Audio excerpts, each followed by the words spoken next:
अस्सलाम वालेकुम नाज़रीन, मैं हूँ Zaid Rashid Sandhu, advocate high court. आज की हमारी इंफॉर्मेटिव वीडियो का टॉपिक है dishonouring of check.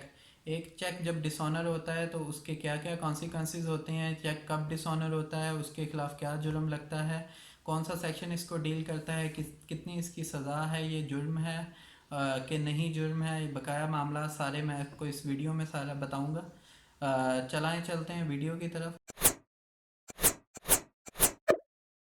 डिसऑनरिंग of check, जब भी कोई चेक प्रेजेंट किया जाता है कोर्ट में, सॉरी बैंक में, तो बैंक जब उसको उसकी पेमेंट करने से मना कर देता है तो उसको हम चेक डिसऑनर कहते हैं। डिसऑनरिंग ऑफ चेक इस चीज़ को कहते हैं। इसकी मुख्तलिफ वजूहात हो सकती हैं। सबसे पहले जो वजूहात होती है, सपोज़ उसमें इंसफिशेंट फ़ंड है, मतलब कि जिस बंदे के अकाउंट का ये चेक है उस अकाउंट में पैसे ही मौजूद नहीं है। उसके अलावा उसकी डेट एक्सपायर हो चुकी हुई है, 6 माह बाद की डेट है उसकी, या वो डेट जो है वो अभी आई ही नहीं है। उसके अलावा उस जो चेक है प्रेजेंट करने वाले के सिग्नेचर मैच नहीं होते, या सिग्नेचर सही तरीके से नहीं किए हुए, या उस पर्सन जिसका अकाउंट है उसने बैंक को मना किया है कि इस चेक की पेमेंट नहीं करनी है। इन मुख्तलिफ वजूहात की बिना पर चेक डिसऑनर हो जाता है। बेसिकली जो है पाकिस्तान में डिसऑनेस्टली, बदनीयती से चेक जारी करना, ये जानते बूझते हुए कि वो अकाउंट बंद है या उसमें पैसे नहीं हैं, या जानबूझ के गलत साइन कर देना, या बैंक को ऑर्डर कर देना कि वो उसकी पेमेंट ना करे। बदनीयती से कोई भी जारी किया हुआ चेक जो है वो जुर्म पाकिस्तान में है। सेक्शन 489F, 499F इसको डील करता है CRPPC का। 489F जो है, 499F इन्वोक कब होता है? सबसे पहले उसकी इन्वोक की एक कंडीशन ये है कि उसको बदनीयती से ये चेक जारी किया गया हो। उसके अलावा ये है कि डिसऑनरिंग ऑफ चेक है। आप उसके बाद इसकी सज़ा की तरफ आता हूँ। इसमें 3 साल सज़ा है, 3 साल इम्प्रिजनमेंट है चेक डिसऑनर होने की। अगर ड्यूरिंग ट्रायल ये प्रूव हो जाता है कि किसी शख्स ने बदनीति से चेक जारी किया है। उसके अलावा फ़ाइन भी, कोर्ट के पास ये कैपेसिटी मौजूद है, एलिजिबल है कोर्ट के वो उस पर्सन को फ़ाइन भी करें। FIR जो हम जब करवाते हैं उसमें क्या क्या चीज़ें चेक को मद्देनज़र रखनी चाहिए जब आपने FIR चेक के हवाले से लॉन्च करवानी है।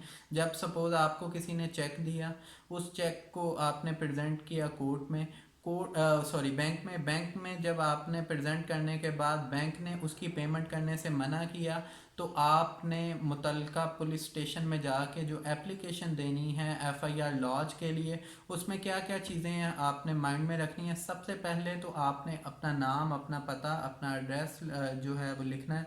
उसके बाद अपनी वल्दियत वगैरह सारा लिख के, सबसे पहले जो मेन चीज़ें हैं, मेन इंग्रेडिएंट है, वो मैं आपको बताता चलूँ कि जो एप्लीकेशन में लिखने हैं। सबसे पहले आपने इश्यूएंस डेट लिखनी है कि उस पर्सन ने आपको कब चेक इशू किया। उसके बाद आपने वो चेक नंबर लिखना है। चेक नंबर के बाद उसकी अमाउंट लिखनी है कि कितनी अमाउंट का चेक है। उसके बाद आपने मुतलका ब्रांच का नाम लाजमी लिखना है। और ये याद रखिएगा कि FIR सिर्फ और सिर्फ वहाँ लॉन्च हो सकती है जहाँ से चेक इशू हुआ हो, या जहाँ पे वो ब्रांच हो, इस अकाउंट की ब्रांच हो, या जहाँ पे आपका अकाउंट मौजूद हो, जिस थाने की हदूद में आपका, वहाँ पे आप FIR लॉन्च करवा सकते हैं। उसके बाद आपने जो है मेन चीज़ लिखनी है गवाहान। ये लाजमी मेंशन कीजिएगा जब भी आपने FIR चेक के रिलेटेड आपने लॉन्च करवानी है कि बदनीति से चेक जारी किया। ये आपने वर्ड लाजमी लिखना है अपने FIR में, जो एप्लीकेशन है आपने FIR की। उसके बाद जो है बाद में कार्रवाई का लिखना है। उसके बाद आपने ये एप्लीकेशन मूव करनी है। ड्यूटी बाउंड है पुलिस जो है वो 90% जो है वो चेक में पुलिस जो वेरिफिकेशन करने के बाद, डिसऑनर स्लिप की वेरिफिकेशन बैंक से करने के बाद FIR दे देती है। अगर पुलिस आपकी FIR दर्ज नहीं करती तो आपके पास रेमेडी मौजूद है। आप अंडर सेक्शन 22 से 22B CRPC आप एडिशनल सेशन जज के पास या सेशन जज के पास एप्लीकेशन फ़ाइल करते हैं for registration of criminal case की, और कोर्ट जो है वो ऑर्डर कर देती है FIR रजिस्ट्रेशन का।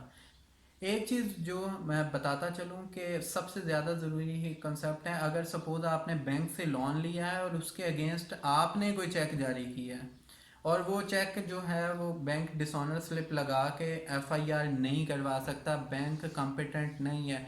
बैंक जब भी रिकवरी करेगा वो बैंकिंग कोर्ट में सूट फॉर रिकवरी फाइल करेगा आपसे। लिहाजा ये है कि अगर आपका चेक बैंक डिसऑनर हो जाएगा, आपने बैंक के लोन के एवज, तो आप पे 489F की एफआईआर दर्ज नहीं हो सकती। एक चीज़ और मैं आपको बताता चलूँ, गारंटी चेक पे अगर आप एक चेक के पीछे गारंटी लिख दें और गारंटी चेक के लिख दें तो उस पर भी आपके खिलाफ क्रिमिनल प्रोसीडिंग इनिशिएट नहीं हो सकती है। ये क्राइम नहीं है। गारंटी चेक जो है वो 489F में फॉल नहीं करता है।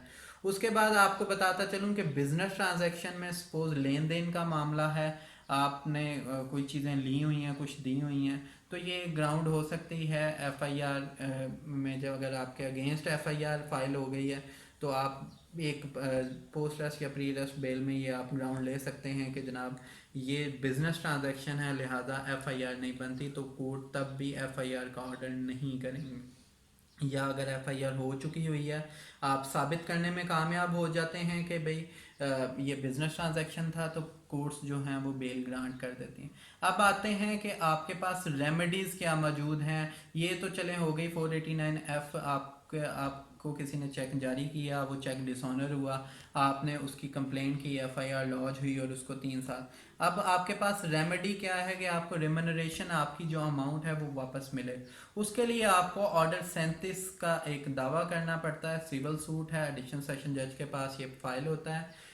उसमें suit for recovery under order 37 इसको इसका टाइटल होता है। आप जो है वो सूट फॉर रिकवरी फाइल करके आप अपने गवाहान के लिस्ट दे के प्रोसीजर के खिलाफ कोर्ट आपके हक में जो है वो उतनी अमाउंट का, जितनी वो कंसीडर करेगी कि इतनी अमाउंट का ये पर्सन एलिजिबल है या हकदार है, तो वो आपको डिग्री का जारी कर देगी।